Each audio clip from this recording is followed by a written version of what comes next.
Welcome to Prove It. I'm Megan O'Connor. And I'm Mary Cummings. This is the podcast for people who know that they were meant for more, but just don't know how to achieve it. Every week, we bring you real conversations, proven strategies, and that kick in the ass you didn't know you needed to become the person you really want to be. So prove it. At the end of every episode, we're telling people, fucking prove it. The name of our show is Prove It. We keep saying over and over, prove it, prove it, prove it. But what does that actually mean? And what do we want to communicate to people when we say that? What is this mantra that we're trying to build into a community around these words? I'm laughing because I'm thinking about the first time I said prove it to you. Do you remember? Yes, I do. It was probably a year and a half, 2 years ago. Yeah. And so then when we were working on the brand and I saw that on the list of ideas, I'm like, this is the one. Because she said this to me before and it just made sense. So the whole idea behind Prove It, it's not about being perfect. It's not about actually proving a fact to be true. It's about proving to yourself that you will stick to the things you say you're going to do and actually do that on a consistent basis. That you can do hard shit and you can push yourself to that next level. That's what prove it means. Because people are all talk. People say, oh, I want to leave my job. I want to lose 20 pounds. I want to build a business, whatever it is. The proof isn't in the things that you're saying. The proof is in taking actionable steps to accomplish these things that you say you're going to do. My sister and I have a thing where it's just like we don't keep talking about something if there's no action. Like when she says something, it's just like, okay, you've said this to me twice. Like where's now the action? And I'm like, oh yeah, you're right. Like I don't keep saying I'm going to say a marathon. Like she's the ultra marathon runner. Yeah. Or it's just like, I can't do that. But well, not that I can't do that, but Just start with she's the ultimate marathon runner. She's the ultimate marathon runner where I've always said at one point in time, I'm going to run a marathon and I will get there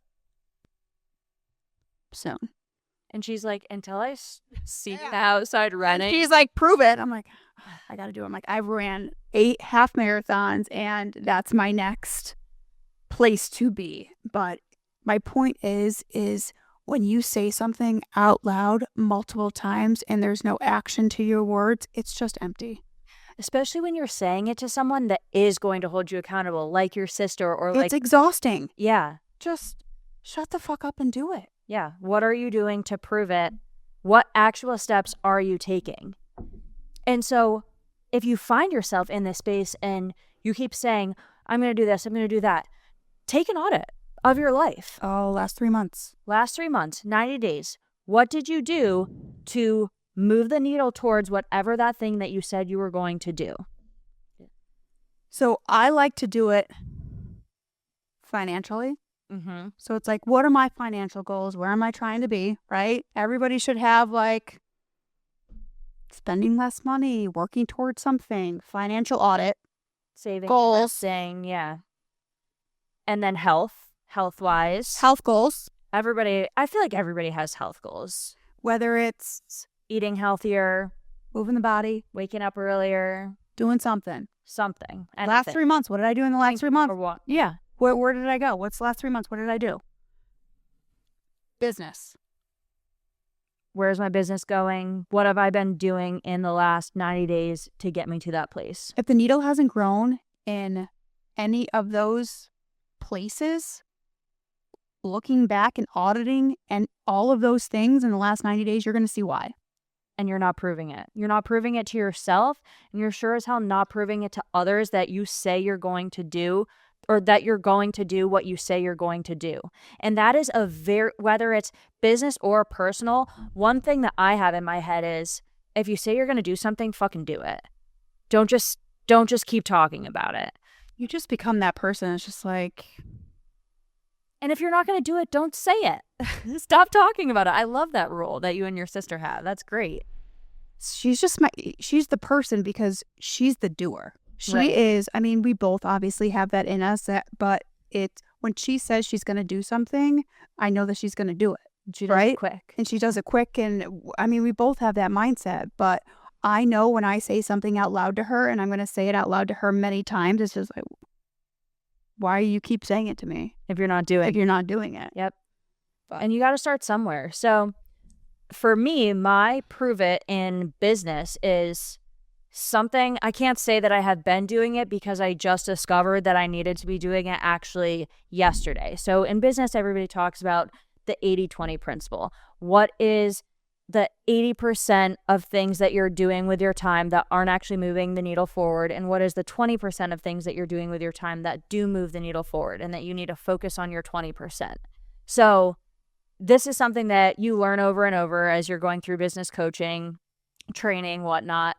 But what I didn't realize about this before is my work archetype is problem solver, and it's not goal setter. And so what that means is I'm solving all the problems that are in front of me right now, and I'm not, even though I know what the goal is in the future, I'm not a goal setter. Goal setters work backwards from the goal. So you have your goal, and then it's like, okay, how are we going to build this out and create actionable steps to move forward from it? So my new prove it is taking the time to be the goal setter and actually building a path for the place that I need to go and figuring out what my 20% and my 80% is. Because right now, I just try to solve all the problems that are in front of me. And it's not necessarily that 20%, even if I felt like it was. Right. I feel like it's just shiny objects. It's like, oh, wait, what's going on here? Like, let me fix this. Let me do this. And it's just like, there's more. The roadmap. There's a roadmap. Yep. And so it's a new thing, but I'm going to start proving it. And I've already started proving it today after I just learned it yesterday. So hold me accountable. I'll hold myself accountable. I've got my prove it journal. I'm going to be tracking my progress every day. So what are you working on? What's your prove it? If it's not a marathon. It's marathon is coming. My business prove it is growth. You know, I've been working on growth year after year, and this year I am growing into a team. Like, my team is always growing. I had Melissa, I added Leslie, and we're looking for the next two. Yeah. So I just moving the needle a little bit more and more. And, you know, I've had a coach, I added another coach, and it's just like, it's very exciting to just be doing more year after year. Yeah. And you are a planner, which I think is so great about you. I feel like you aim, and then you shoot, which is great because your prove it is in the back end. It is planning. You're not going to just make a hire out of the blue. You know that you need this, and now you're going to plan, how are we going to get there? And so you're doing that every day. Your team is building a system, and I can't wait for you. Yeah. I'm a researcher. But that's my business goal that I am working on. And personal goal is, over the last 6 months, I want to say since end of October, I really had a mindset shift on my health, and really working on eating healthier, working out more, and just being more intentional about making better decisions Yeah. and dialing it in. That's Like, that's new- my personal prove it Yeah. as well. I think that you get off track. Like, on the wheel, right? We talk about the wheel. We were on the wheel, and I was on the wheel of life, and it was a cycle, and I needed a shift. And in October, I want to say, what is that, 6 months-ish ago? Yeah. And I'm really in such a better place personally than I was then. So that's something that I continuously will work on. Absolutely. It's every day. It's a behavior, and things like that, those types of prove it aren't goals. They're behaviors. They're things that you have to change about yourself to move the needle. And making those changes in your personal life undoubtedly help you making those changes in your professional life as well. Yeah. And these things aren't easy.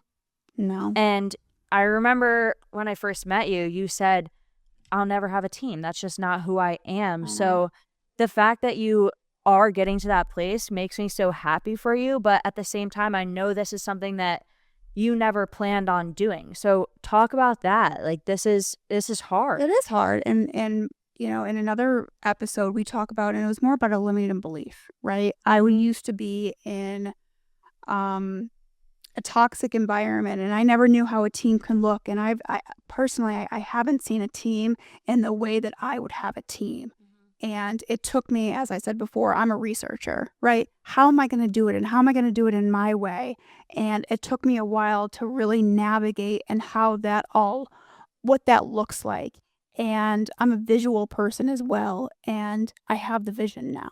And now that I know what it looks like, as you said before, it's like aim, aim, aim, and I'm ready to shoot. Yeah. And I'm like, I have the vision. I know what it looks like. We have it all.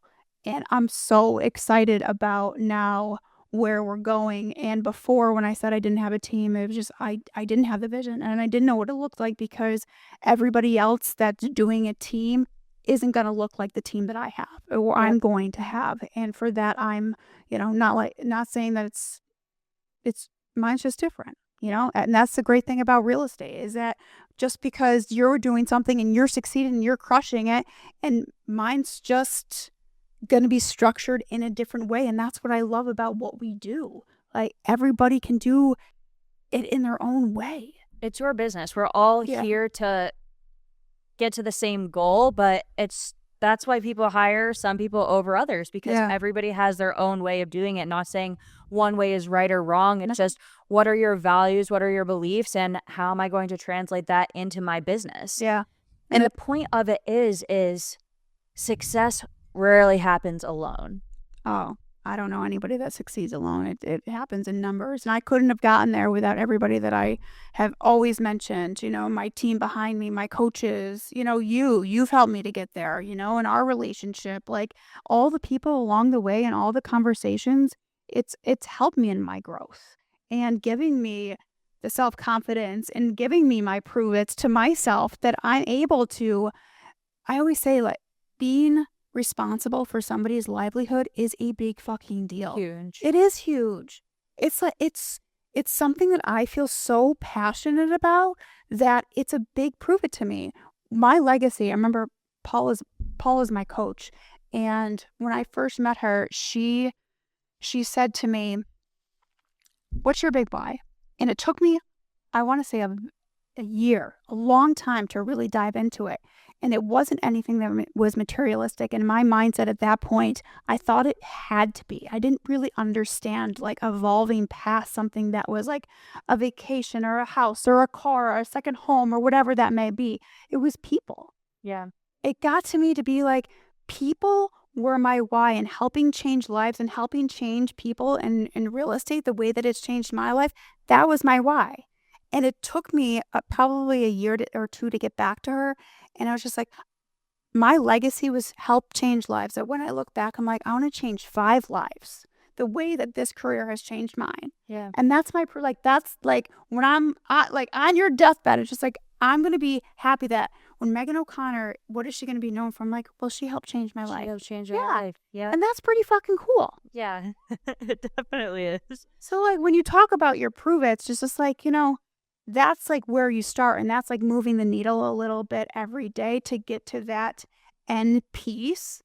But you have to start somewhere to be able to get there. And it's taken me a lot of work to figure out, like, that's my end prove it. Like, can I get there overnight? No. It's going to take me all of these little steps to be able to do that, but I'm going to get there someday. Yeah, definitely. And you have to put yourself in the right spaces to be able to make those changes, because if you're not in the right space and you're not surrounded by the right people, you're not going to get there. We talk about toxic work environment, toxic friendships. That is going to inhibit your growth. Accountability and growth stem from being in the right rooms, surrounding yourself with the right people, Mhm. being around people that are going to push you to think bigger and do bigger and want to hold yourself accountable. You see what these people are doing. They're succeeding. They are proving it to themselves and to other people in ways that you're like, wow, I could do that. But if you never take the step to get into that room or to surround yourself with those people, if you keep surrounding yourself with fucking losers, you're probably going to be the fifth loser. You're going to be the fifth loser. It's just the reality of it. You know, the book that I've listened to actually a couple of times, and I don't even think that I've ever told you about this book, The Comfort Crisis. And on this podcast, if you never read or listen to a book that I say, read or listen to this one. The Comfort Crisis by Michael Easter. It is, I want to say, it's about, my takeaway is suffering and that the world is convenient. Especially nowadays. I mean, I live in downtown Saratoga. I can walk downtown. I can get a sandwich. I can, hop in my car and get to convenient things. And really, what this book teaches you is the human body was meant to do hard things. And we don't push ourselves to a place because everything's so convenient. And we're not wired that way in today's society.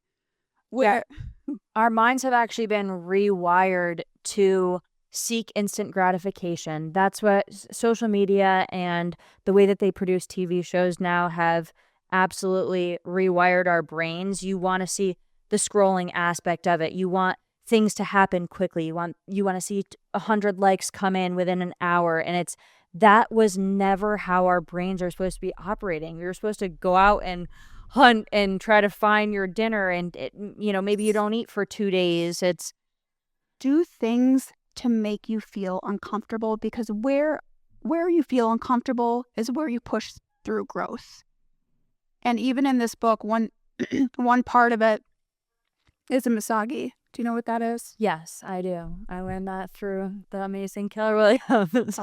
They Yeah. teach it in bold. bold. But basically, it's doing something once a year that is hard, and the success rate of it is 50%. Whether it's going out into the wilderness, I'm gonna compare it to like an Ironman, right? Yeah. Like doing an Ironman and 50%. I mean, I think the 75 hard. Doing something in one of those challenges. Yes, one of those challenges, and just pushing yourself to the limit to do something that just pushes you physically and mentally into a hard space where you might fail. You might fail. But it's about doing the hard shit, because if you do succeed, it's like an ice bath. If you do succeed, you're going to want to do more hard things. Yeah. Do more hard things to be able to do more hard things, and then the rest of your life will feel easier. It will make everyday problems feel like not a big deal at all.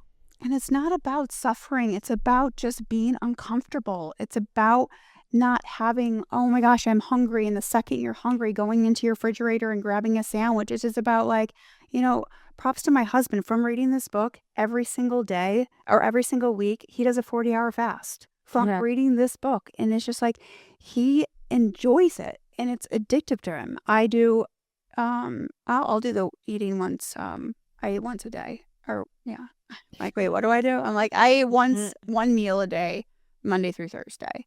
But it's like training your brain that I don't need to feel being hungry is okay. Yeah. Not picking up your phone the second it dings is okay. You don't need consistent dopamine being shot into your brain. It's not what our brains are wired to do. The reason why I love the Comfort Crisis and when I tell people about it is because it gets back to the prove it. It's proving it to yourself that you can do hard things, and whether it's fasting or whether it's just feeling hungry a little bit Or it's just those simple conveniences, like my phone stinging, not picking it up right away. The simple things. It's just whatever it is you're working on, prove it. Prove it. And so there's actually a framework that we have created through the Prove It method to take this audit of your life and start working towards these things that you say that you want to do. So P is priority. What do you say you want? Everybody has something that they want to prove and change in their lives. Eating habits, something in your business, something in your relationship life, something in your professional life. What do you say you want? R, reality. What does the last 90 days look like? This is that audit. Take a look back. Take accountability for what your life has been. If somebody is looking into your life, what are they going to see? Think of somebody in your head that makes you proud and say, if this person looked at my life over the last 90 days, what are they going to see? Oh, obstacle. What discomfort are you avoiding? Is it, oh, well, I don't want to get up earlier because my bed is comfortable. It's the little things, though. They do. So, oh, obstacle. Figure out why you aren't doing the things that you say you're going to do. Identify that. V, verification. What action would prove change? Now, this is the behavior. This doesn't have to be a goal. This is that small shift that we always talk about. What is a small shift that I can make that's actually going to make a change if I did it consistent for the next 90 days? E, evidence. What results show it's working? So now this is where you create a measurable, this is the goal. This is what is the measurable result that I'm going to be able to see if I do make these changes over the next 90 days, because you want to know it's working. And the way that you can track that is journaling. It makes it easier. We want to also hear about your Prove It journey if you would like to share it. Proving it's hard. Proving it's hard. And I feel like since we've started this, we've had people reach out to us and say, hey, love what you guys are doing. This is what I'm trying to prove right now. Right. And so I'm like, amazing. Yeah. And I have my friend saying, well, now I'm saying prove it to myself. And I'm like, hell yes. That's what we're here for. We want to share what we're proving and help you prove the things that you are setting out to do for yourself. And understanding that you can do hard things. Right? Yeah. Do hard things. And you might fail, but try again. Get back up. Yeah. Get back up and keep going, because consistency isn't perfect, but you've got to keep going. Prove it. The work isn't hard. It's just what most people won't do consistently. If you're ready to master your mindset through small, intentional shifts, keep tuning in. And if you've ever considered how real estate could help evolve your financial future, it's time to have a conversation, because you know you are meant for more. Now prove it.